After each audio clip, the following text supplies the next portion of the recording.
for the Interim Chief Executive appointment for the Police and Crime Commissioner. Just a few domestic comments before we start. Those of you who are contacting us over the Teams or any other internet forum, if you could make sure your sound system is off unless you're actually speaking, otherwise we get the echo backwards and forwards. And in terms of the attendance today, can we welcome the Commissioner from far away, and or not too far away, and welcome the candidate. And hopefully all members have got a copy of the agenda in front of them. We'll go through in terms of, I'll take apologies in a moment for absence, then any declaration. Then I will be handing over to the Commissioner to introduce the reasons for this interim appointment.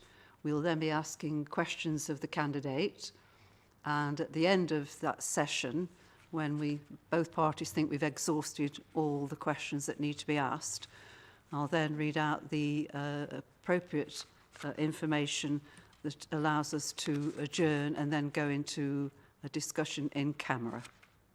Everyone quite clear with all that? Nodding of heads if you heard. Thank you. Thank you. So if we could just start with apologies for absence. Thank you. We have apologies today from Councillors Carlton, Introna and McRae. We also have an apology from Councillor Woodings, who has sent Councillor Roberts as her substitute. Thank you very much. And if we can move to item 2, declarations of interest by members and officers. First of all, any disclosable pecuniary interests? None to register. Any disclosures in terms of private interests, whether pecuniary or non-pecuniary? Nothing to register. Thank you, colleagues. Moving then now to the main item of the agenda, papers paged 5 to 16, in terms of the proposed appointment of an interim chief executive officer. And just to make this clear for anyone who's not involved directly in this process, the candidate has received a copy of all the questions that will be put before the candidate, and for the moment, it's now my turn to hand over to the Commissioner for her to outline the reasons why this appointment is required. Commissioner, hope you can hear us all. Yes, I can. And thank you so much for your flexibility to let me join you virtually today. I'm sorry I can't be there in person. My husband's tested positive for COVID, and I'm feeling really shabby. So I didn't think you wanted an extra gift for Christmas.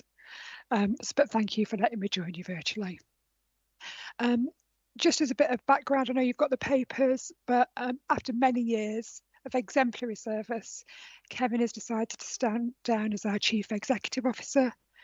You all know what a significant contribution Kevin's made to the office, and I'm really grateful for his service for the public, and I'm sure you'll join me in wishing him well for the future. From a practical perspective, Kevin's last day in office was Friday the 3rd of December, but he's actually going to continue in post until the end of the month, but he's actually on leave. By law, we are required to have a chief executive and monitor officer. So I'm launching a full recruitment process this week, and we anticipate that the confirmation of the permanent CEO for our office will take place at the Police and Crime panel meeting scheduled for the 8th of February 2022. I know that's a busy meeting, but getting a permanent CEO in post is really important. In the interim, however, I'm obliged to appoint a person to act as chief executive to my office when the role is vacant, or where the post holder is unable to carry out their duties. And I absolutely statutorily need to notify the panel, but we need to ensure that a provision of statutory officer is mandatory, and I can't have a gap in the chief exec provision. So, as you know, earlier on this year, in order to support Kevin Dennis, who'd been off for a period of illness and came back to the office on a part-time basis to start with. To support him, we agreed to recruit a temporary chief executive. Because we're doing a roles and responsibilities review, we needed to do this as a secondment, so rather than a recruitment. So I called around all my PCC colleagues and to see who I could beg and borrow to bring some help into our office. And I'm really grateful that Steve Turner in Cleveland said that he would be happy for me to second Sharon Cadell across. Sharon went through a rigorous interview procedure with us and to be the temporary assistant chief exec, which involved my then chief exec Kevin and also Charlie, my CFO. So that's the background to where we are. What I'm asking for today is help for you to look at Sharon to be the interim assistant chief exec, so interim chief exec until we can get the recruitment finalised to bring the permanent chief exec to you in February. I'm very happy to answer any questions. I know you've got lots of questions for Sharon Cadell. I'm really confident that she'd be an excellent fit as interim chief exec.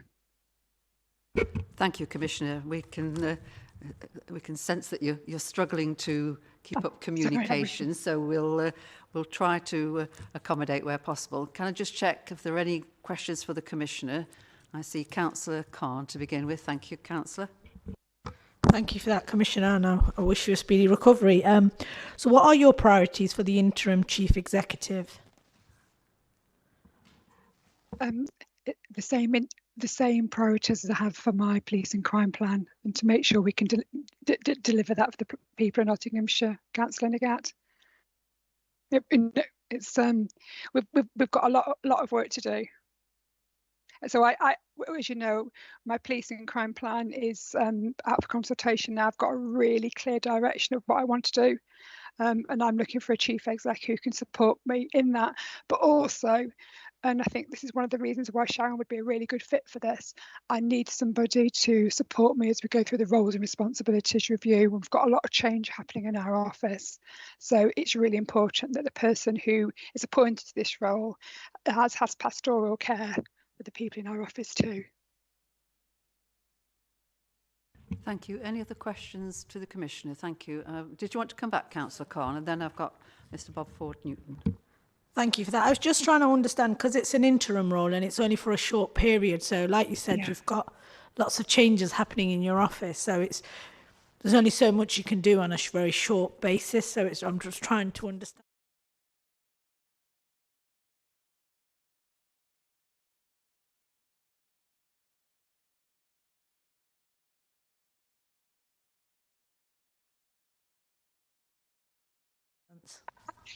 Yeah, one of the things which is really close to my heart is the violence against women and girls work that we're doing in the office. I think it could be tomorrow that the national strategy comes out for violence against women and girls. Nottinghamshire Police are putting a plan in action too, and in our office, Sharon would be really well placed to lead the revision of a strategy for violence against women and girls, and that's something I'd like to happen by in the end of January. So it was one of the things, as well as all the statutory stuff that we have to do, and launching the police and crime plan and all the things we're doing, violence against women and girls is really important to me. Are you content with that, Councillor Khan? Thank you. Mr Bob Ford-Newton, thank you. Thank you, Chair. As you mentioned earlier on, you would like to hold a confirmation hearing for the substantive post on the 8th of February. Yeah. Which would coincide with the end of Mrs. Cadell's secondment. Strikes me as an ambitious time frame, particularly.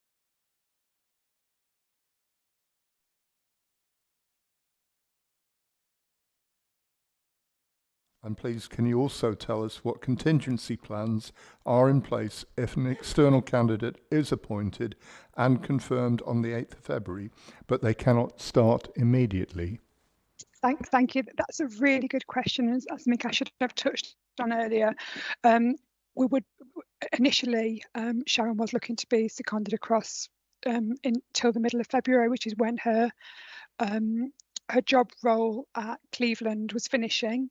I'm in negotiations with Cleveland at the moment to see whether they will extend that or whether we need to do a short-term contract, because with the best will in the world, we don't know who's going to get the permanent chief exec role, and it could be that somebody has to have 3 months notice. So even if we appoint at the confirmation hearing, somebody may need 3 months notice. So I would be looking to extend the secondment or the temporary chief exec role, so Sharon has longer, and then could do a handover if necessary. I'm sorry, I'm a bit, did I answer all your questions then? I'm a bit thick-headed today. I think you answered that very nicely, and I wish you well. Thank you, Councillor Ellis. Thank you. Thank you, Chair, and I hope you get well as soon as well, Commissioner. I think I saw online that today's the last day to go into isolation to be out by Christmas, so I hope it all works out for Christmas. I think in your introduction you mentioned that you went around begging, borrowing and stealing from other commissioners. So I assume that means that the post wasn't advertised, and you didn't. Yeah, it wasn't advertised because I wanted somebody who could hit the ground running, and I could get us a comment really quickly. We'd got an emergency with Kevin that he wasn't very well, and we needed to move quickly. It's not unusual to do that, to borrow from another police and crime commissioner, and it was an emergency situation. So the recruitment process was one candidate. Did you do an interview selection process, and can you tell us what criteria you used? Yes, we got advice from Force HR, who help us with our recruitment and our interview process. We had a formal panel interview with myself, Charlie and Kevin. We all scored separately, as you do. But it was just one candidate. But if the candidate hadn't been suitable, we would have had to look elsewhere. We were confident that Sharon would be a good fit for this interim emergency appointment. We followed all the processes on that. Did you want to come back, Councillor Ellis? Commissioner, can you just clarify for me, and I was probably busy writing what you were saying, but just to be clear, I think in answer to the question that was asked earlier, that if you were unable to find a candidate by the end of February, and or if they are required to do 3 months' notice, at the moment, what we're doing today means that that particular appointment would cease on the 8th of February, or is it your intention to plan this? It would go on longer than that date. I think we need to cover ourselves by having 3 months after the 8th of February.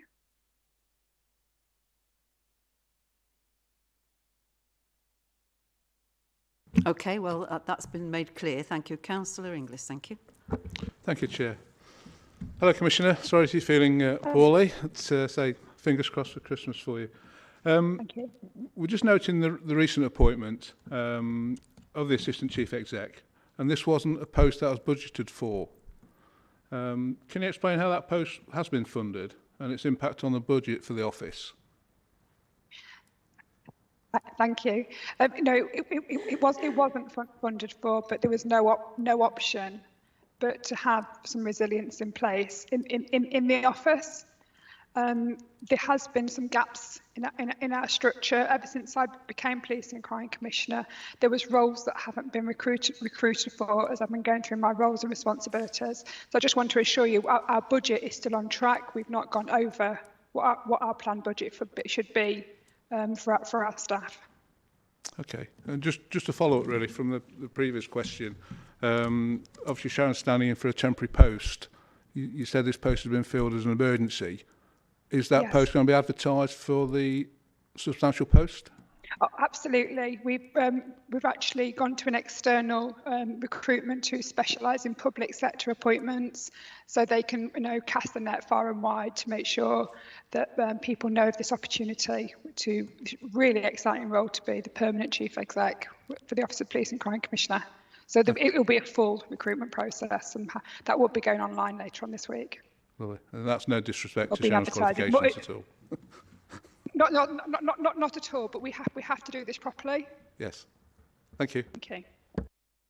Thank you very much. At this stage, are there any further questions to the Commissioner? If not, we'll switch in a moment. Commissioner, we may want to come back to you at the end of the session. Things may come to light that we haven't yet thought about, but thank you for the moment and give your throat a little rest, I think. And can we welcome Sharon? And Sharon, thank you very much for sending us a copy of your curriculum vitae. Thank you very much indeed. You know that we've formulated a number of questions.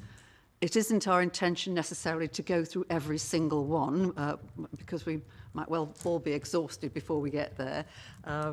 But we've highlighted a number that we'd like to pick out from your response and the information in your CV. So welcome. And if I can perhaps start with the first question, and that's really just your impression and your understanding of the findings of the restructure of the Office of the Police and Crime Commissioner.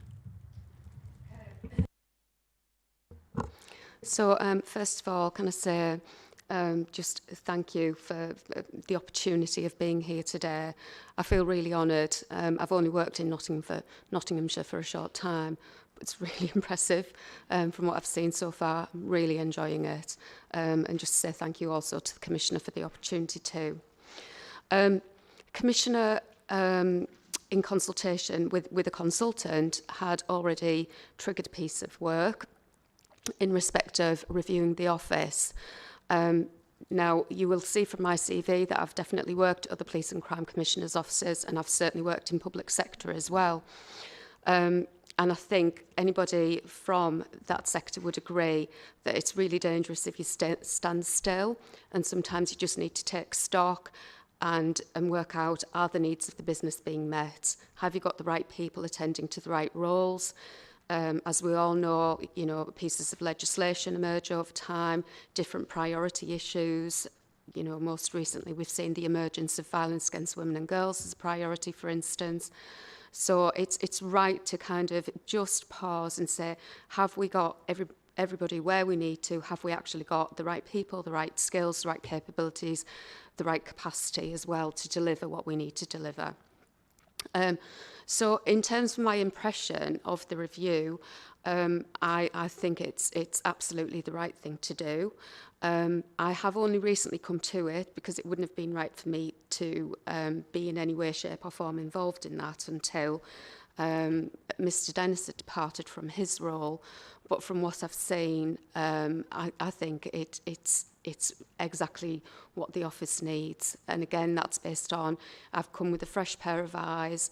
I've had the pleasure of engaging with community safety partnerships with a number of different agencies, NOTS Women's Aid, Al Haraya, the Violence Reduction Unit and so on. And I think the restructure is reflective of kind of the national and the local context as well. There's plenty going on nationally, but just in terms of kind of meeting needs of residents locally as well, I think the restructure absolutely hits the nail on the head. Thank you. Does anyone want to come in on that particular point? Could I just then ask a subsidiary question of that? And thank you for the answer, first of all. I guess, given the breadth of experience you've had in a number of areas, what you've seen at the moment being considered as the restructure, is it fundamentally very different to what you've experienced elsewhere, or is it very radical? I wouldn't say it's radical, no. What I would say was unusual was the setup that I arrived to, if you like. So in some respects, the restructure modernises the office into an entity that's more like other Police and Crime Commissioners' offices that I've worked in. Does that answer your question? It does, thank you. Thank you for that. Can I move on then to Councillor Inglis? Thank you. Oh, sorry, did you want to come back? I do beg your pardon. No. Councillor Inglis, thank you. Again, thank you, Chair.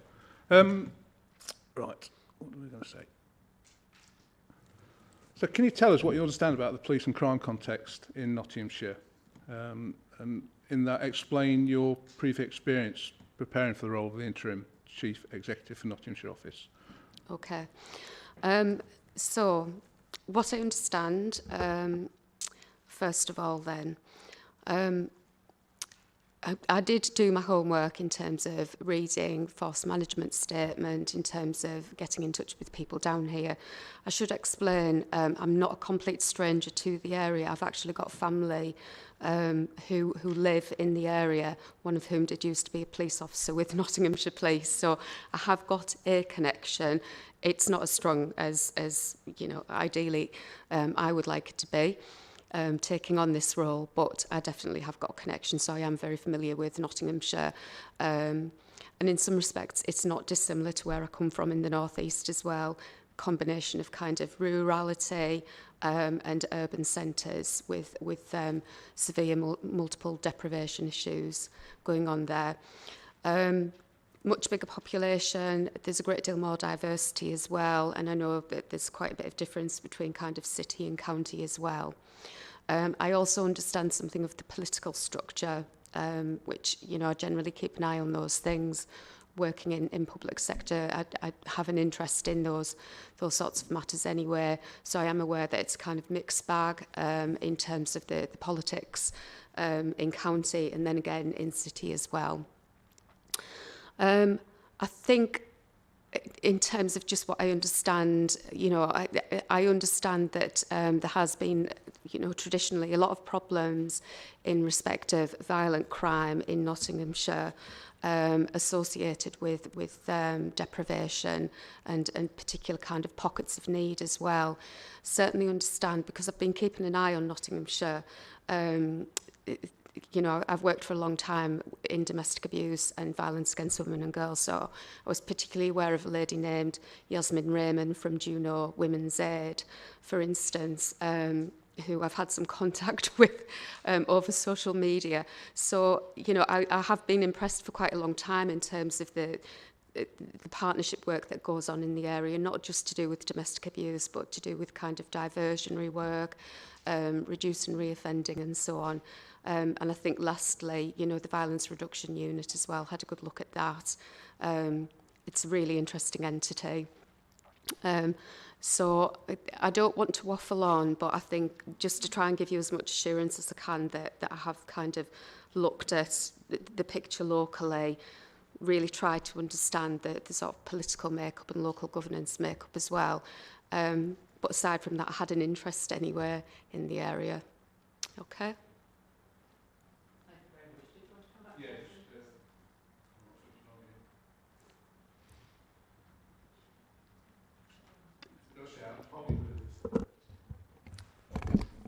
This one, Councillor.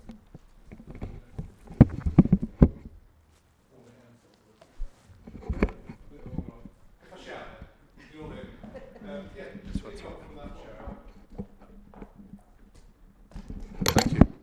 Yeah, just leading on from that, and yeah, you know, you provided a really impressive CV that surely will fulfil the role and, you know, take up those reins from Kevin really well. But just on the first on your CV, you say you've got a proven success with crime and policing and victim care. Could you just give us one example of that, please? Just one example. Okay. I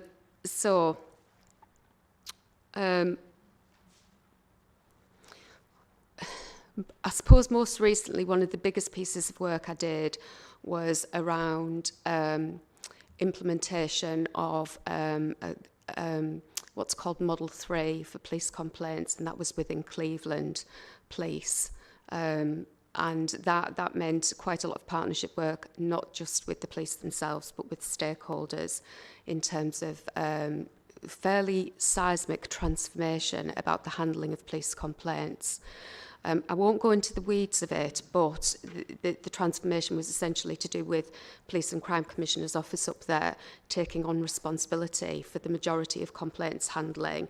The point of that being that you know, in Cleveland, there was an argument to say that public had lost faith in policing, and that was one way of trying to restore people's faith, that if people were going to complain, it wouldn't be that the police were marking their own homework, that they would have the opportunity for an independent body separate from the police, as police and crime commissioners are, to have their complaint handled by them instead. So there was an awful lot of work that went on in respect of that, but I did successfully implement that model of work, and that launches in a few weeks' time.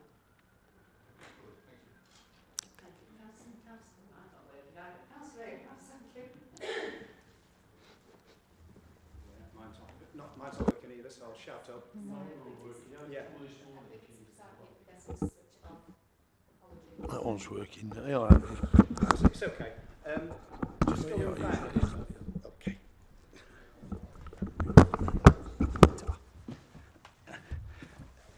Just going back to the last question, when we were talking about the difference in the structures of the organisations, can you kind of just give us a feeling for that? You know, the differences between, I sort of got the idea that we'd perhaps been left behind in time, or I'm not going to read too much into it, but you definitely said there was quite a bit difference between the existing structure and structures that you've come from.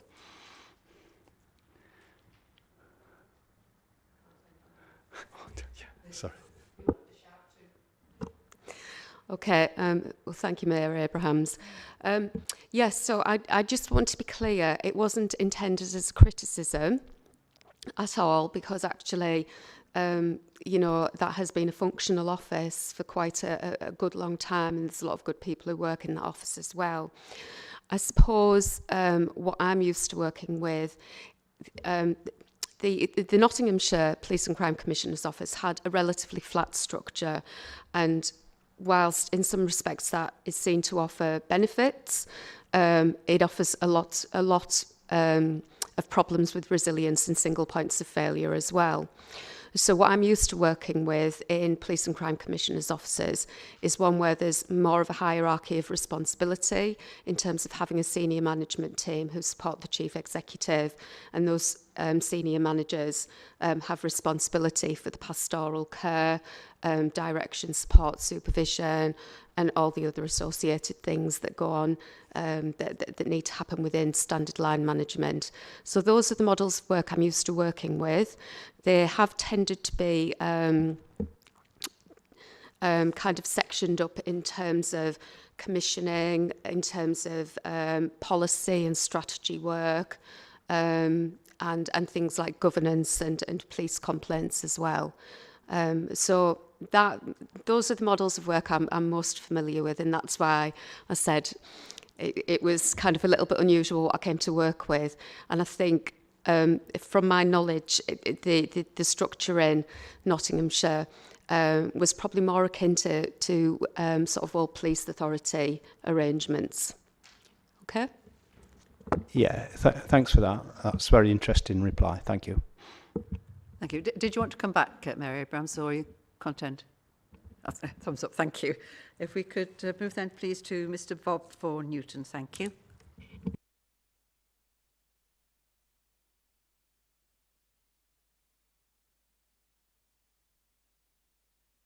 Thank you. Mrs. Harding. Thank you. Good afternoon. I've been looking at your CV, and obviously you've worked at Cleveland and Durham and North Yorkshire. So, but these appointments are quite short term. You've moved from one area to another. I'm interested in finding out what specific impact you made in these areas. You have actually mentioned the complaints, so we've probably covered that, but the other areas, because the to me, they're quite interesting too. And the other question, which I'll give it to you now rather than saying it later, we note from your CV that you're still working for My Sister's Place. But that's what it says on the CV. Is that correct, or is that a mistake? I think I don't work for My Sister's Place anymore. It's been a few years since I've worked there, so that's definitely an error. Okay, so do you mind if I address first of all, before I talk about impact, the reason why I've had these short-term appointments, because I think it's just important that I put you in the picture around that. So, in some respects, certainly over the last few years, it would have been much easier had I stayed at Cleveland Police and Crime Commissioner's office. Particularly when I got onto the Master's programme, it would have been far easier on me to have stayed there and done my programme manager role. However, at the time, an opportunity came up. It was a call to service, such as Caroline has described she put out to her fellow police and crime commissioners. And at the time, a call for mutual aid, if you like, came from North Yorkshire.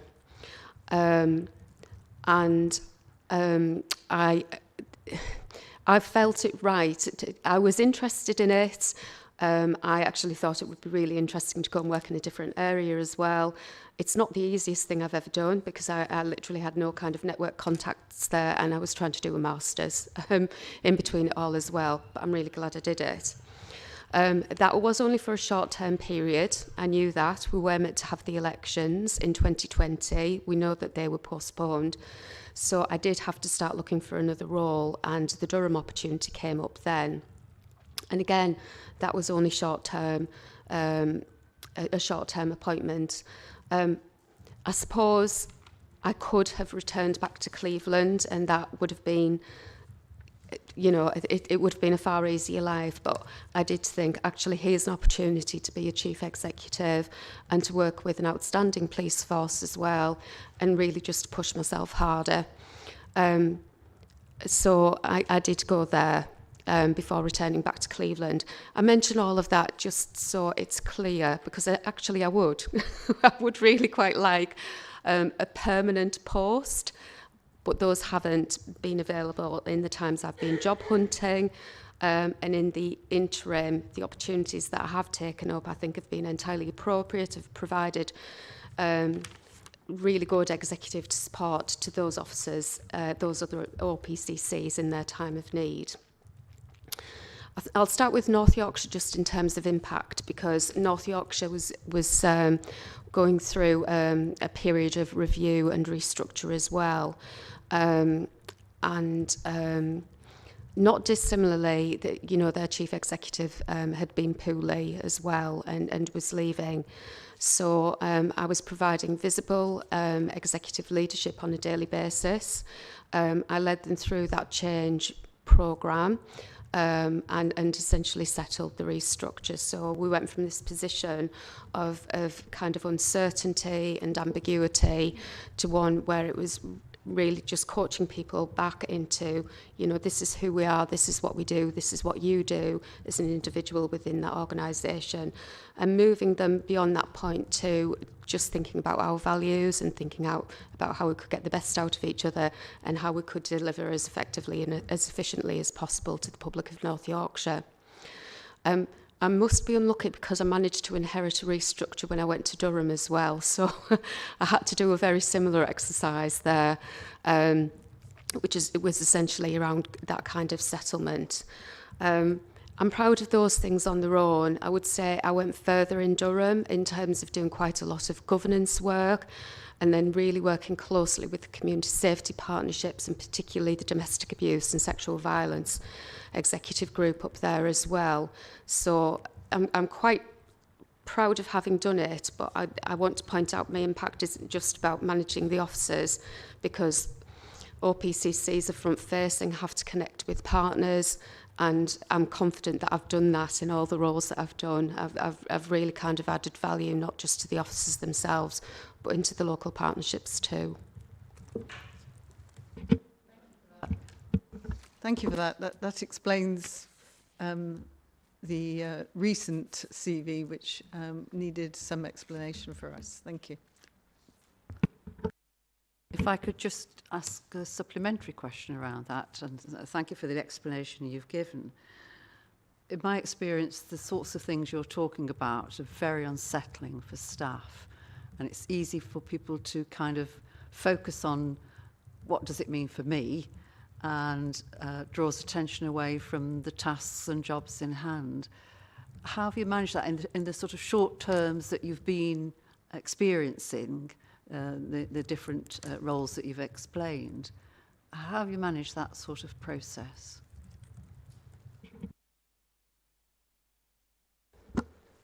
So I think instinctively I'm quite focused on the human beings who are affected by these processes, and it's very much linking in with them and getting an understanding. And it is easier in some respects if you work in smaller environments such as OPCCs, because you can quickly kind of get on the inside and start to understand the temperature of things and kind of what's sort of reverberating around in terms of anxiety and concerns as well. You are right, and sometimes it needs one-to-one work in terms of just settling and trying to reassure individuals.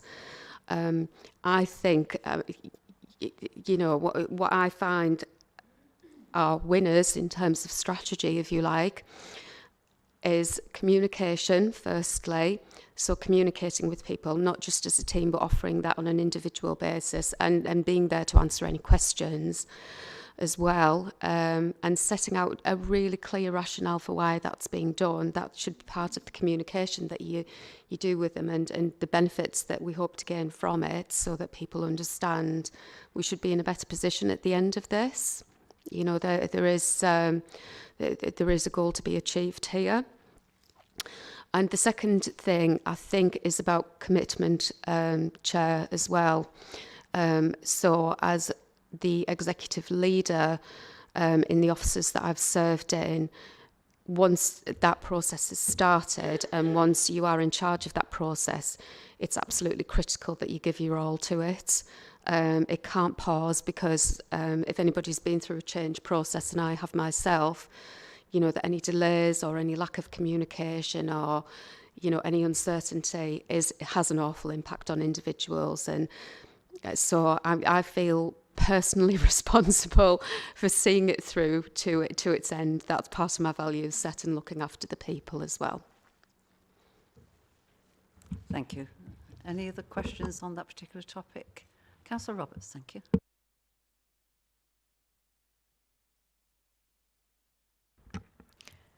Yes, just on that point about your experience of shorter term posts, given the particular timescale constraints of this interim appointment, what would you say from those experiences you would be thinking of in terms of maximising your effectiveness over the time available? Thanks. So the first is to steer the restructure through. I consider people to be our engine room, and it's just really important we look after them before we kind of address any business priorities. So that's my absolute priority, and that's something I think I can achieve within the time that I've got as well. I do find it hard not to get involved in things, because I do have natural enthusiasm, so I am conscious of that, and I do have to rein it in sometimes. But where I know that I can add value and do that relatively quickly is in the violence against women and girls space, you know, because I've got huge experience in that area, and I've now worked in 3 other police force areas very successfully and had a transformative effect. So I think, you know, I couldn't, it would not feel right to sit back and not contribute something when that's a huge piece of work that needs to be done. And the other area that I think, even if you're here for a short term, it's still incumbent upon you as an executive leader to do your best to kind of leave fertile soil for somebody who might come after you. So for me, there's a piece of work there around governance and accountability. There is some transformational work going on around that we're looking at the moment within the office. That has a longer term impact. So me, you know, even if I'm only here for a few months, me starting that work is needed now rather than delaying that until later. You know, it can only kind of add value in the end. Thank you. Did you want to come in, Councillor Ellis? Yes, please. I'd like to follow up on the on your experience in short term in various offices, because one of the things that we find, of course, is that the police aren't short term. You know, you talk to police officers and they've been here donkey's years, and I just wondered if you could elaborate on what impact you've had on policing in the areas you've worked in. So I'm quite good at making myself known within police forces in the right way, of course. And I think it helps now that I've developed quite a big network as well, you know, not just with a number of chief constables, but also people involved in police complaints and then violence against women and girls as well.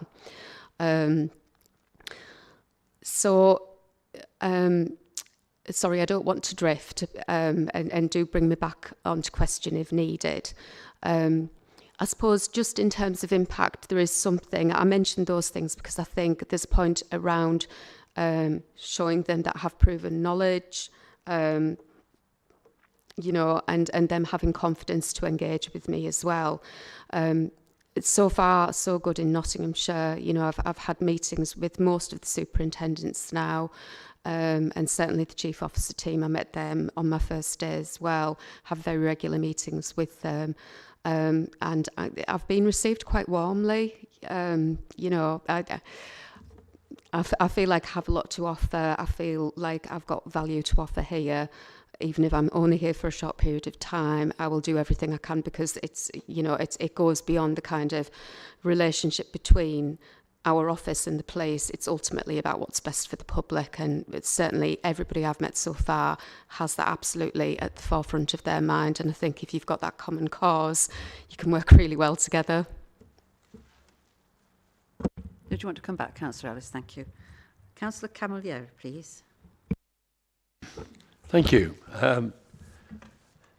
Taking that Nottinghamshire's got lots of complex issues. It's got high deprivation in different areas, you know, the north, city, south, all different. Knife crime, county lines, drugs, domestic abuse, hate crime. What I want to know is what will your biggest change or challenge that you can face your tenure? Why? In such a short space of time, because you've got all the office duties to sort out, whatever you're going to do. And we in Nottinghamshire can't afford the time to delay on handling the other things. How would you go on with that? So I'm comfortable providing a stewarding role, but adding value where I absolutely can, in a way that I think isn't disruptive. I think all the areas that you've mentioned there so far, they're all familiar territory to me, but it's really important that I point out there's a wealth of knowledge, information and experience amongst the staff in the OPCC. So when I say about stewarding, I don't intend to change kind of any of the work that people are currently dealing with, and certainly, you know, a lot of those are priority areas that our office engages with the police and other partners on. My stewarding role is about making sure that they do it as effectively and as efficiently as possible. Did you want to come back, Councillor? Yeah, that's it. Because you say you deal with abuse against young children, especially women, but that seems to be your area of where you are. but we've got other issues in Nottinghamshire other than that that are just as important as that need your or the Commissioner's things.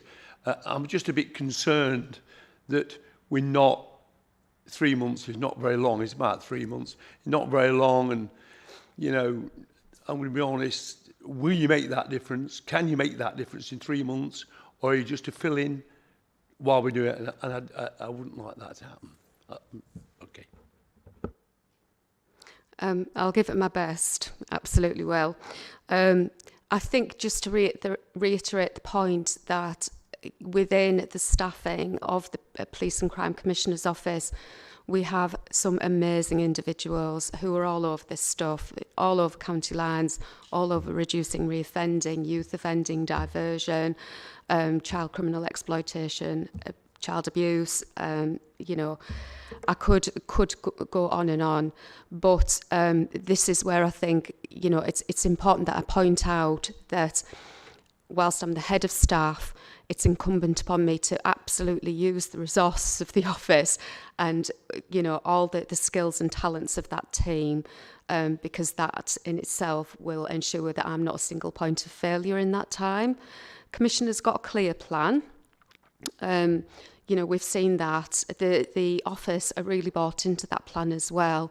So for me, that stewarding role is very much around corralling everybody's energies and best efforts towards using their knowledge, using their skills, using their contacts to start to deliver that plan as well. And I do see that as something that I can start off that won't necessarily fall into a hole if I do leave, but which actually needs to start now, which shouldn't really be delayed. Thank you. Leslie Daly, thank you. Sorry, I'm just waiting to see if my machine works.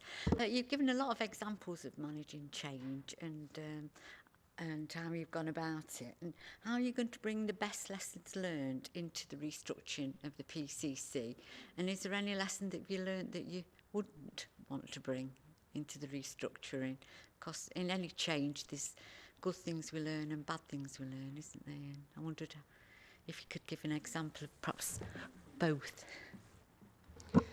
So can I deal with the bad example first? Yeah. So, yeah, you know, I'm older and I'm thicker skinned now. But yeah, I think I've found the reason I understand that communication is so important is because I've definitely got that wrong in the past. And I'm happy to own up to that mistake. And I had feedback from the team. Fortunately, I've always been approachable.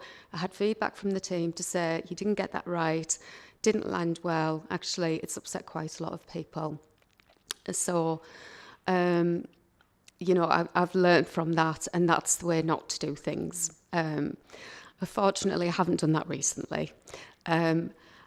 I think in terms of, you know, and let's face it, success is built on failure, isn't it? You know, from what I've learned, it's very much around those points around me being committed and absolutely communicating. But I think there's a third element of it as well, which is about involving teams in the change management process so that they feel that there is an element of co-design and co-production in what happens with their future as far as you possibly can. So certainly the last couple of change processes that I've managed, I've used that approach to really involve people and to actively seek consultation and to say, is that right? Are we getting that right? How should we be doing this?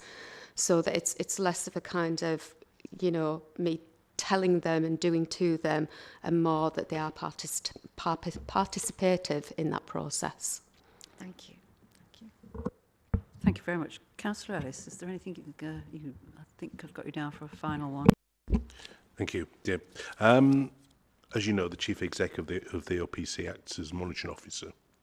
Can you give us examples of your experience providing advice on complex matters where you've had to challenge a person in authority to ensure that appropriate governance is followed, and examples of how you've handled difficult situations while working in the Police and Crime Commissioner's office?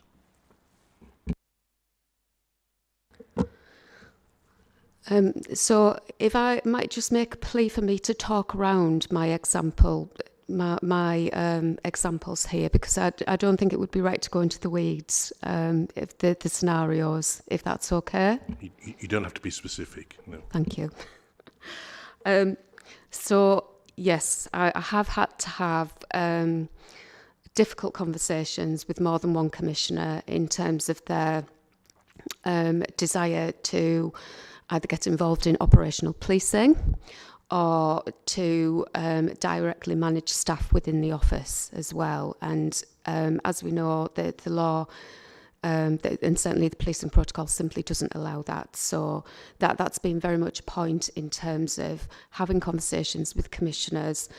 I would say that the people I've worked with have never come from a position of willfully trying to do the wrong thing. I've been very fortunate. The people I've worked with have always been people trying to do the right thing. So usually that's about communicating with them. I have had to communicate with people, try and understand where they're coming from, and then just set them right in terms of the correct way to do things, but still kind of taking forwards any anxiety and concerns that they might have raised with me. In the right and appropriate way. I have also had to mediate between commissioners and chief constables before now. Policing protocol is a good bit of legislation, but it can be ambiguous in parts as well. And certainly it's my experience that there have been flashpoints where I've worked previously. That's healthy sometimes because, it's a really important relationship. I can't think of many others that mirror that relationship where you have, a chief constable in charge of officers who have the level of powers that police officers have, and that kind of public trust that's invested in them, and then a commissioner who's ultimately responsible for holding them to account as well. So I have known flashpoints to occur, have had to do a bit of mediation in the past, just to kind of set both right, but ultimately to try and bring them back together in terms of the common cause that we're all here to work towards at the end of the day. I hope that's an acceptable answer. That is talking around some scenarios that I've worked in. Did you want to come back, Councillor Ellis? I just wonder if you could flesh that out a little bit more, again, without going into specifics, what sort of issues were being considered, or fell in that, just other difficult situations that you've handled in the office. So the flashpoint that I was involved in was to do with a decision that the Chief Constable wanted the Commissioner to make in respect of a major project. And Commissioner was very, very uncomfortable about making that decision. Chief Constable had an operational... it was an operational function of the Chief Constables that was affected by that decision. So there was a great deal of frustration on either side. One side felt that, here is all the information, that decision should be made, and the other side felt that they didn't have enough information and they were really uncomfortable in making the decision. We did have to move beyond it. I had to have many meetings and do quite a lot of diplomacy and try and get additional information, and had to work quite hard with both parties just in terms of, getting them back to just talking directly to each other and understanding each other directly as well. Okay.